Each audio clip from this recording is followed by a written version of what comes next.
नमस्कार दर्शकों, मैं अनुराग सक्सेना अपने चैनल शाश्वत ज्योतिष में आप सभी का स्वागत करता हूं।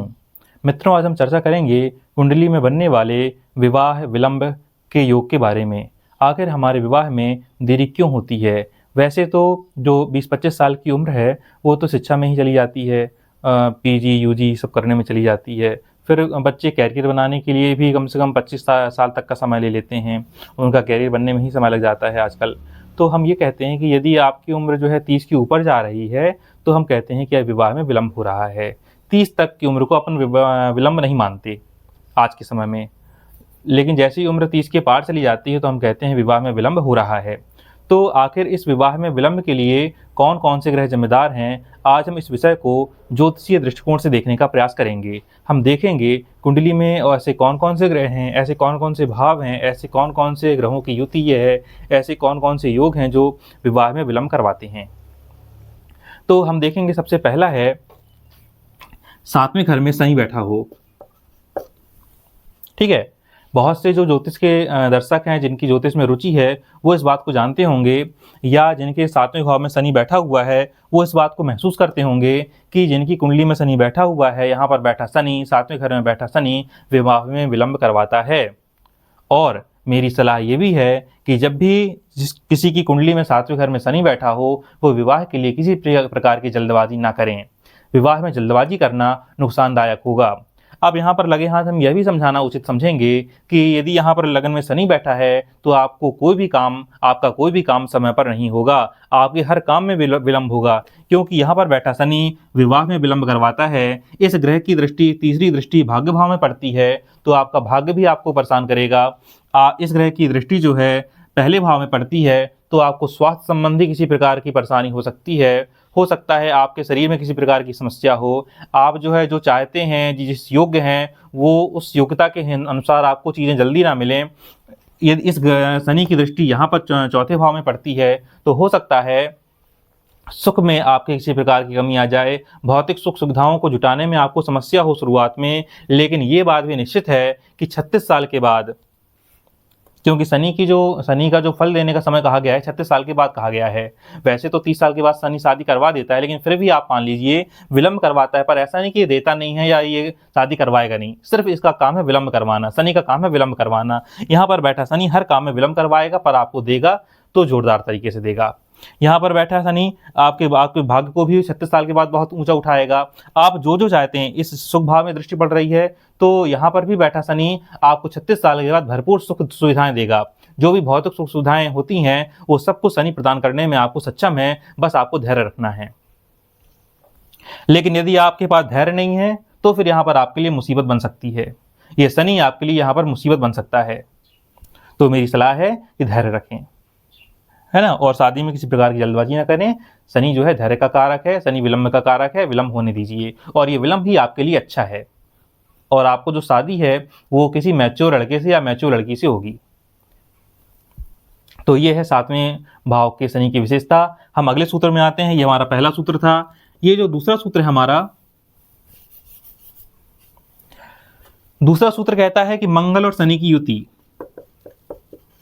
मंगल और शनि की युति। क्योंकि यहाँ पर देखिए, यहाँ पर जब मंगल शनि के साथ युति कर लिया है तो ये डबल मांगलिक कुंडली कहलाई। मंगल यहाँ पर उग्र हो गया और ये कुंडली कैसे कहलाती है? डबल मांगलिक। यदि ये मंगल और शनि यहाँ पर ना बैठकर यहाँ पर बैठे हुए हैं, यहाँ पर भी 7वें भाव में भी डबल मांगलिक कुंडली बनी, तो जो मंगलिक दोष होता है वह भी विवाह में विलंब के लिए जिम्मेदार माना जाता है। तो यहाँ पर भी कैसी कुंडली बन रही है? मंगलिक कुंडली बन रही है, मंगलिक कुंडली बन रही है और डबल मंगली बन रही है, शनि बैठा हुआ है साथ में। तो हम यहाँ पर कहेंगे कि यहाँ पर जो है विवाह में विलंब हो सकता है। ठीक है, और ये जो शनि मंगल हैं कभी कभी द्वितीय भाव में बैठकर और ये एकादश भाव में बैठकर भी विलंब करवा देते हैं। ठीक ना, तो या तो मंगल शनि पहले घर में हो, दूसरे घर में हो, 7वें घर में हो या 11वें घर में हो, तो हम विवाह के लिए कहते हैं कि कहीं ना कहीं विवाह में विलंब का योग बन रहा है। और लेकिन साथ में इस घर का जो स्वामी है सप्तमेश है, ये कैसा होना चाहिए? कमजोर होना चाहिए। सप्तमेश कैसा हो? कमजोर हो। और सप्तमेश कमजोर कब होगा? 6ठे 8वें 12वें चला जाए तब कमजोर हो जाएगा। ठीक है ना, तो लग्न में मंगल शनि, द्वितीय भाव में मंगल शनि, 7वें घर में मंगल शनि और 11वें घर में मंगल शनि बैठे हों और इस घर का स्वामी कमजोर हो जाए तो हम कहेंगे कि कुंडली में विलंब विवाह का योग बन रहा है। तीसरे सूत्र की ओर आते हैं अपन।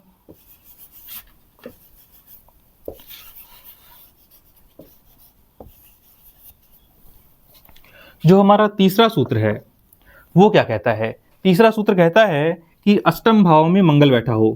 यहां पर भी देखिए अष्टम भाव में मंगल बैठा हो, कुंडली मंगली हो गई यहां पर। और जो इस घर का स्वामी है, 7वें घर का स्वामी है, ये भी साथ में बैठ जाए। ठीक है, सूत्र को समझिएगा। 8वें घर में मंगल बैठा हो, 8वें घर में जैसे ही मंगल बैठा कुंडली मंगली हो गई और 7वें घर का स्वामी भी 8वें घर में जाकर मंगल के साथ बैठ जाए तो भी हम कहेंगे कि यहां पर भी विवाह में विलंब का योग बन रहा है। अगला सूत्र देखिए।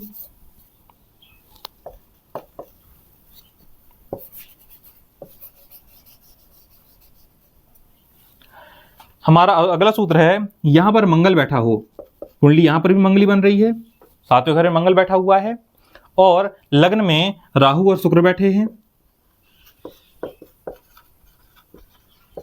राहु और शुक्र बैठे हुए हैं। तो ये कुंडली भी इस तरह के योग यदि बन रहे हैं कुंडली में तो यह भी विलंब विवाह का कारक है। विलंब विवाह यहाँ पर संभावना दिख रही है। ऐसा लग रहा है इस कुंडली को देखकर कि आपके विवाह में विलंब हो सकता है। लेकिन यहाँ पर यह भी नोट करिएगा कि यह स्थिति राहु का शुक्र के साथ बैठना, मंगल की दृष्टि शुक्र पर पड़ना, यह जो है प्रेम विवाह का भी यहाँ पर योग दिख रहा है। तो आप लोग देख लीजिएगा। ठीक है, यहाँ पर इस कुंडली से दिख रहा है कि जो भी जातक है उसके प्रेम संबंध हो सकते हैं। अगले सूत्र में आते हैं अपन, 5वां सूत्र। हमारा जो 5वां सूत्र है वो ये है कि यहां पर मंगल बैठा हो, साथ में शुक्र बैठा हो और साथ में राहु बैठा हो। ये कुंडली भी प्रेम संबंधों वाली कुंडली है। ठीक है, तो जब भी आप, और यहां पर भी हमें विवाह में विलंब का योग दिखाई दे रहा है। मंगल का शुक्र के साथ बैठना, शुक्र की राहु के साथ युति, ये जब तीनों ग्रह 7वें भाव में बैठ जाएं तो यहाँ पर विवाह में विलंब का योग बन रहा है और इस प्रकार की कुंडली में प्रेम संबंध का योग भी दिखाई दे रहा है। अगले सूत्र की ओर आते हैं।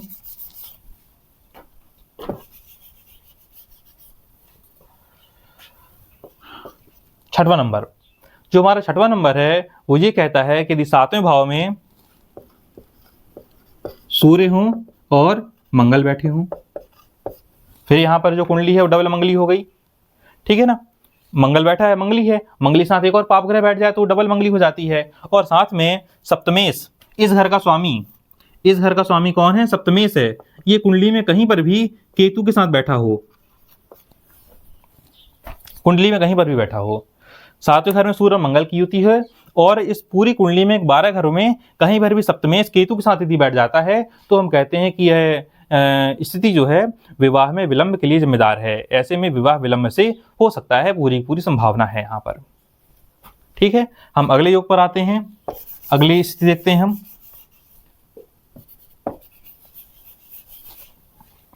हमारा जो अगला सूत्र है 7वां नंबर, वो ये कहता है यहां पर कोई पाप ग्रह बैठा हो। ये जो दूसरा भाव है किसका है? ये वाणी का भाव है, ये हमारे कुटुंब का भाव है। तो कुटुंब के भाव में जब पाप ग्रह बैठ जाता है तो भी यहाँ पर एक संभावना बनती है कि हो सकता है विवाह विलंब से हो। ठीक है, ज्योतिष शास्त्र में ऐसा क्या कहा गया है, संभावना दर्शाई गई है कि दूसरे घर में बैठा पाप ग्रह भी विवाह में विलंब करवा देता है। 8वां नंबर देखिए, ये जो सप्तमेश है, ये जो सप्तमेश कैसा हो जाए? ये वक्री हो जाए, कहीं पर भी कुंडली में बैठकर कैसा हो जाए? ये सप्तमेश वक्री हो जाए और यहाँ पर मंगल बैठा हो। तो यहाँ पर देखिए कुंडली 8वें घर में मंगल बैठा है तो कुंडली वैसे ही मंगली हो गई है और सप्तमेश के वक्री हो जाने से इससे थोड़ी सी गड़बड़ है। ठीक है ना, अब हम यहाँ पर देखते हैं कि यहाँ पर भी कुंडली में विवाह में देरी का योग बन रहा है। हमारे 9वां नंबर सूत्र है, 9वां नंबर सूत्र है गुरु। गुरु जो है विवाह का कारक है, गुरु संतान का कारक है। यदि गुरु ही पीड़ित हो जाए कुंडली में, गुरु ही नीच का हो जाए, गुरु ही अस्त हो जाए, गुरु जो है पाप प्रभाव में आ जाए, तो हम कहते हैं कि यह जो है विवाह विलंब से करवाएगा। अब यहाँ पर कैसे योग है देखो, ये नीच का गुरु यदि छठे घर में आ जाए, यदि नीच का गुरु 8वें घर में आ जाए, या फिर नीच का गुरु 12 में चला जाए, तो भी समस्या आ सकती है विवाह में। हो सकता है ऐसे लोगों का विवाह भी देरी से हो, क्योंकि जो विवाह का कारक है वो छठे 8वें 12वें चला गया है। हाँ, यदि ये स्वग्रही है, यदि ये उच्च का है, तो स्थिति दूसरी हो सकती है, ये संभाल सकता है स्थितियों को। लेकिन यदि ये स्वग्रही नहीं है और यदि ये उच्च का नहीं है, तो फिर मान लीजिए कि यहाँ पर छठे 8वें 12वें घर में बैठा गुरु जो है समस्या खड़ी कर सकता है विवाह में। तो ऐसे में हो सकता है आपका विवाह विलंब से हो। अगला सूत्र देखिए,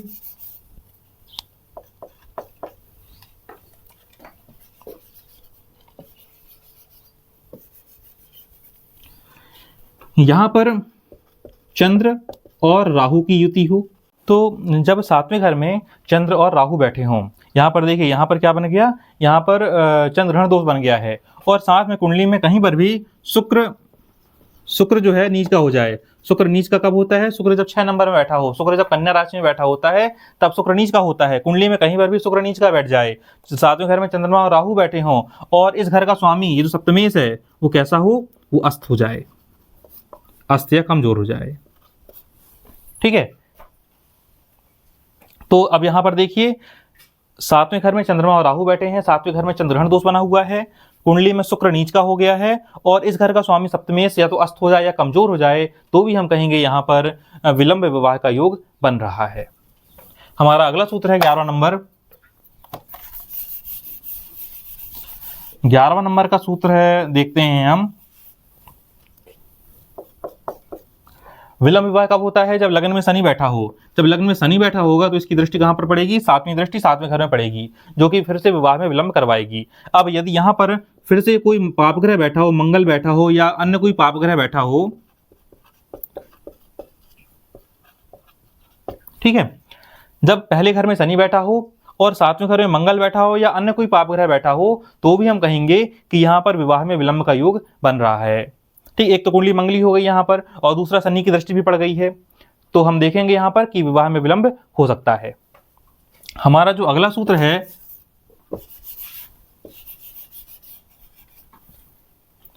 12वां नंबर का सूत्र है हमारा, यदि कुंडली में शुक्र नीच का हो जाए या छठे 8वें 12वें चला जाए, ये शुक्र यहां पर, ये शुक्र यहां पर छठे 8वें चला जाए, या फिर यहां का शुक्र नीच का हो जाए, क्योंकि जो 12वां घर होता है उसमें शुक्र की स्थिति बहुत अच्छी होती है। यदि ये नीच का नहीं है यहाँ पर शुक्र, तो ये मान लीजिए कि आपको बहुत लग्जरी लाइफ देगा यहाँ का शुक्र। केवल नीच का होने पर भी कष्ट देता है, लेकिन यदि नीच का नहीं है 12वें घर में शुक्र, तो ये आप मान लीजिए कि आप लग्जरी लाइफ जीने के लिए ही पैदा हुए हैं। ठीक ना, तो हम यहाँ पर विलंब विवाह योग देख रहे थे कि यदि शुक्र जो है छठे चला जाए, शुक्र 8वें चला जाए, और यदि 12वें घर में नीच का शुक्र हो, तो भी हम कहते हैं कि यहाँ पर भी विलंब विवाह का योग बन रहा है। और साथ में यदि इस घर का स्वामी और इस घर का स्वामी भी पीड़ित हो जाए या कमजोर हो जाए, ठीक ना, नीच शुक्र छठे बैठा हो, शुक्र 8वें बैठा हो, नीच का शुक्र 12वें बैठा हो, यहाँ पर का सप्तमेश और यहाँ का धनेश ये दोनों कमजोर हो जाएं, जीवन साथी का भाव और कुटुंब का भाव दोनों यदि कमजोर हो, तो हम कहेंगे यहां पर विलंब विवाह का योग बन रहा है।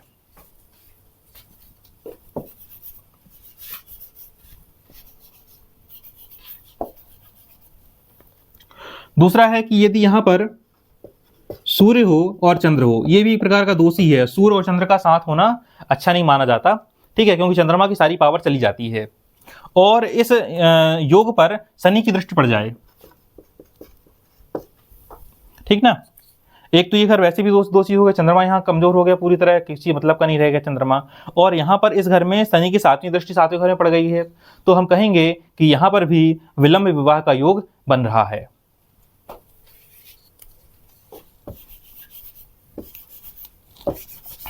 हमारा जो अगला सूत्र है वो ये कहता है कि इस घर का स्वामी, इस घर के स्वामी को कहते हैं अष्टमेश, ये अष्टमेश यहाँ 5वें घर में जाकर बैठ जाए, इस घर का स्वामी अष्टमेश कहाँ चला जाए, 5वें घर में चला जाए, तो ये भी जो है विलंब में विवाह करवाता है। ठीक है, अगला सूत्र देखिए। हमारा अगला सूत्र कहता है कि यदि लग्न में शनि बैठा हो, या तो लग्न में शनि बैठा हो, ठीक है, क्यों बैठा हो यहां पर, क्योंकि इसकी दृष्टि कहां पर पड़ेगी, 7वें घर में पड़ेगी, और यहां पर शुक्र बैठा हो। अब शुक्र भी कौन सी राशि का बैठा हो, शुक्र कर्क राशि का बैठा हो, शुक्र वृश्चिक राशि का बैठा हो, और शुक्र मकर राशि का बैठा हो। यदि यहाँ पर 4 नंबर लिखा हो, यदि यहाँ पर 8 नंबर लिखा हो, या फिर यदि यहाँ पर 10 नंबर लिखा हो, और इन राशियों में शुक्र बैठा हो और शुक्र के ऊपर शनि की दृष्टि बढ़ जाए, तो भी यहाँ पर विवाह में विलंब होता है। ठीक है, और कई विद्वानों ने ऐसा भी माना है कि यदि यहाँ पर भी शनि बैठा है, शनि यहाँ बैठ जाए या शनि यहाँ बैठ जाए, तो भी विवाह में विलंब करवा देता है। ठीक ना, क्योंकि इसकी दृष्टि कहां पर पड़ेगी, यहां पर पड़ेगी। तो और इसकी दृष्टि, तीसरी दृष्टि सुख भाव पर पड़ेगी, तो सुख में विलंब करवाएगा। ठीक ना, तो हम यहां पर देखते हैं कि इस तरह की जो ग्रहों की स्थिति है वो विलंब विवाह के लिए जिम्मेदार है। और एक और है कि इसके लिए हम नवांश कुंडली भी देखते हैं। यदि नवांश कुंडली भी दोषयुक्त है, नवांश कुंडली में भी किसी प्रकार का दोष आ रहा है, तो भी विवाह में विलंब होता है। आप लोग अपनी कुंडली में मिला लीजिएगा, जिनकी शादी देर से हो रही है, जिनका विवाह विलंब से हो रहा है, वो लोग अपनी कुंडली में इन सूत्रों को मिला लें। अब इसके लिए किया क्या जाए, सबसे पहले तो हम विवाह के जो कारक हैं, विवाह के कारक किसको माना जाता है, देवगुरु बृहस्पति को, तो हम देवगुरु बृहस्पति को मजबूत करें, उनकी पूजा करें, उनकी आराधना करें, उनके मंत्रों का जाप करें, तो हमें विवाह जल्दी होने की संभावना, चांसेस जो है यहाँ पर प्रबल हो जाते हैं, संभावनाएं बढ़ जाती हैं। तो आप लोग जो है बृहस्पतिवार के दिन देवगुरु बृहस्पति का पूजन अवश्य करें। इससे जिन लोगों की शादी नहीं हो रही है, उनकी शादी जल्दी हो सकती है। और एक और उपाय है कि आप जब नहाते हैं तो नहाने वाले पानी में आप जो है चुटकी भर हल्दी डालकर स्नान करें, तो भी यहाँ पर अच्छे परिणाम देखने को मिलते हैं। और बाकी जो है, यदि किसी विशेष ग्रह के कारण समस्या आ रही है कुंडली में, तो आप उस विशेष ग्रह से संबंधित वस्तुओं का दान करके और उस विशेष ग्रह की पूजा पाठ करके भी आप उस ग्रह को शांत करके भी विवाह जो विलंब हो रहा है उसको दूर कर सकते हैं, है ना। तो इससे आपके विवाह में जो देरी हो रही है वो दूर होगी। ठीक है, तो आज का हमारा वीडियो यहीं तक। अगले दिन फिर हम किसी नए विषय को लेकर हाजिर होंगे। आशा है कि आपको आज का वीडियो अच्छा लगा होगा। आपका बहुत बहुत धन्यवाद। नमस्कार।